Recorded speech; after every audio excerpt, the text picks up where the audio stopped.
Welcome back to the Old West Tales, where every story whispers secrets of love, heartbreak, and redemption. If you're new here, don't forget to subscribe. Drop your location in the comments. I'm curious which part of the world my viewers are from. Sit back and let me take you on a journey that might just melt your heart tonight. This is the story of Emma Carter, a young woman whose tears on her wedding night turned into a lifetime of unexpected love. And the man who made it happen was the last person she ever thought she'd marry, a rich cowboy with a heart as wild as the Texas wind. Emma had grown up in the small town of Silver Ridge, a place where everyone knew everyone's business and gossip traveled faster than the prairie wind. Her family owned a tiny bakery at the corner of Main Street, and though life wasn't easy, Emma's mother had always told her that love, real love, was worth waiting for, and Emma believed it. She was a quiet type, gentle, kind, always helping others. But she had one secret that made her the talk of town. She was engaged to marry the wealthiest man in the county, Cole Harrison. Cole wasn't just rich, he was powerful. The Harrison family owned almost half the land in Silver Ridge. His father had built an empire in cattle and oil, and Cole was set to inherit everything. But he wasn't like most men born into money. He was rough around the edges, more comfortable on horseback than in a boardroom, tall, broad-shouldered, with piercing gray eyes that could make any woman blush. Cole had a reputation, the kind that scared good girls like Emma. Everyone said he was trouble, that he'd break her heart before their first anniversary. But Emma didn't believe them. When Cole asked for her hand in marriage, her mother cried tears of joy. Her father shook his hand with pride. And Emma, well, she smiled because for the first time, she felt like she mattered, like she was more than just a baker's daughter. The wedding day came fast. It was a warm June morning, and the sky stretched blue and endless. The church smelled of roses and pine wood. Emma wore her mother's lace gown, simple, pure, the kind of beauty that didn't need glitter to shine. When she walked down the aisle, she caught sight of Cole waiting for her, dressed in his black suit, a Stetson hat resting on the pew beside him. His eyes met hers, and for a brief moment, she saw something in them. Not pride, not arrogance, but fear, a flicker of vulnerability. She didn't understand it then, but she would soon enough. The ceremony was beautiful. The vows were short. Everyone clapped and cheered as they kissed for the first time as husband and wife.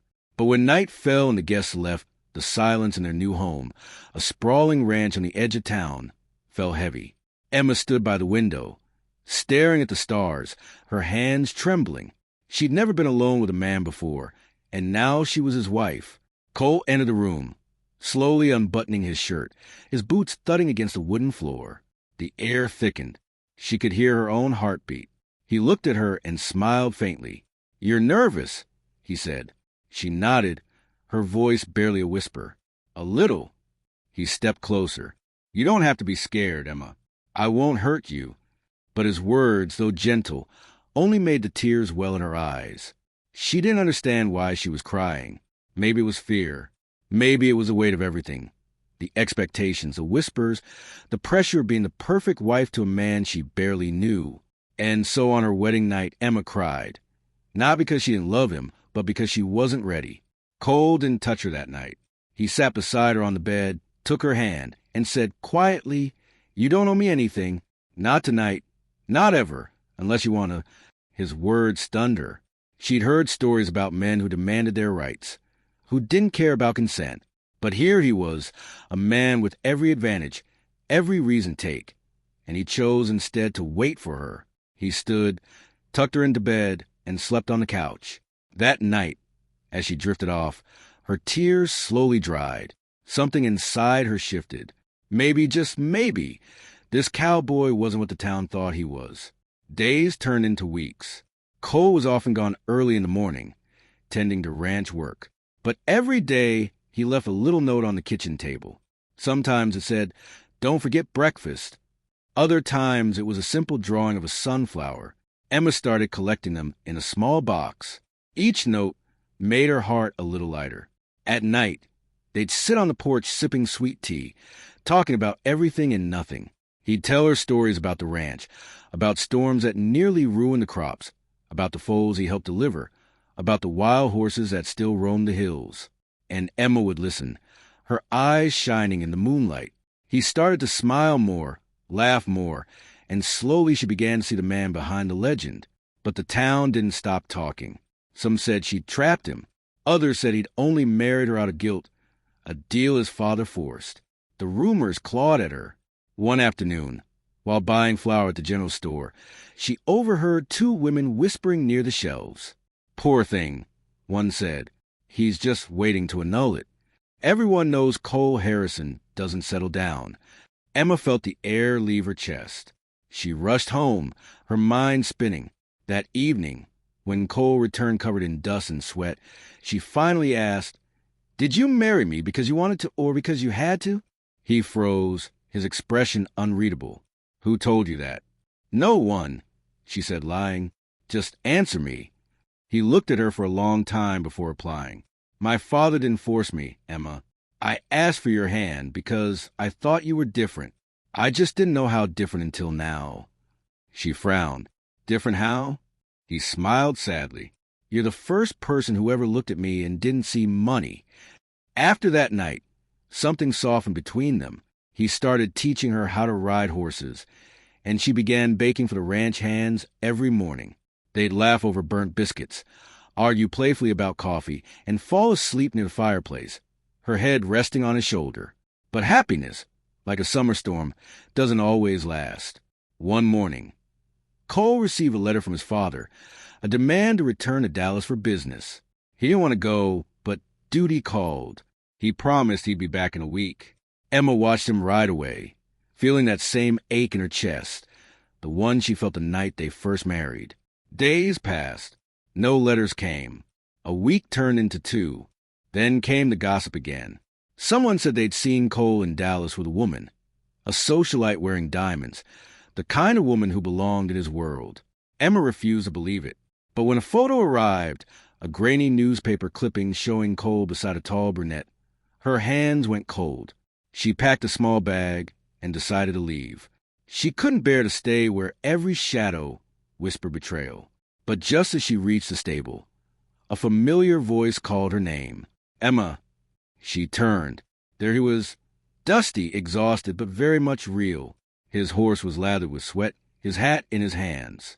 "Where are you going?" he asked. Her voice cracked. "Back home, to where I belong." He took a step closer. "This is your home." She shook her head, holding up the newspaper. "Then what's this?" He looked at it, sighed, and said quietly, "That's my cousin's engagement party. I stood beside her for one photograph. That's all." Her lips trembled. "You didn't write. You didn't call." "I tried. The telegraph lines were down. I sent letters. You'll find them in the post office tomorrow. I came back as soon as I could." And for the first time, she saw it, the exhaustion, the worry in his eyes. He'd ridden all night just to reach her. Tears filled her eyes again. "I thought you didn't want me." He cupped her face, his thumb brushing her cheek. "I wanted you since the day you spilled coffee on my boots at the bakery." She laughed through her tears. "You remember that?" "I remember everything," he said softly. "The smell of cinnamon on your hands. The way you wouldn't look at me when I teased you. The way you said thank you like it meant something." And then, for the first time, he kissed her, truly kissed her. It wasn't rushed or forced or uncertain. It was love, raw and real, and it made the whole world fade away.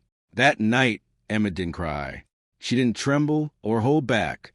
She looked into his eyes and saw not a stranger, not a rich cowboy, but the man who had waited for her patiently, tenderly. And when they finally became one, it wasn't about duty or expectation. It was about trust. Months passed, and their love deepened. They worked side by side on a ranch, shared secrets under the stars, and dreamed of building a family. Emma learned to ride without fear, and Cole learned to slow down, to let his heart rest in her quiet strength. One evening, as the sun dipped behind the hills, she handed him a small envelope. He opened it, puzzled. Inside was a note written in her delicate handwriting. "Your next adventure begins in 9 months." He blinked, then looked at her, tears in his eyes this time. "Are you saying?" She nodded, smiling through happy tears. "We're going to be parents." He laughed, lifted her in his arms, and spun her around as the wind carried their laughter across the fields. Years later, people still talk about the Harrison Ranch, but not the way they used to. They talked about the kindness Emma showed to every visitor, the way Cole built homes for workers, and the free bread she gave away at the bakery every Sunday. They became the heart of Silver Ridge, a love story the town whispered not with gossip, but with hope. Sometimes, when the nights grew long and the fire crackled low, Emma would still remember that first night. The tears, the fear, the silence. And she'd smile because those tears had led her to something far greater. She'd learned that real love isn't found in fairy tales or wealth. It's found in patience, in kindness, in the quiet moments where two souls choose each other again and again. And every time Cole took her hand, even after years of marriage, he'd whisper the same words he did that first night. You don't owe me anything, Emma. Just love me the way you always have. If you love this story, don't forget to like, share, and subscribe to the Old West Tales. Here, every tale reminds us that love, no matter how broken or unexpected, always finds a way to heal. Thank you for watching. Until next time, remember, even the softest hearts contain the wildest souls.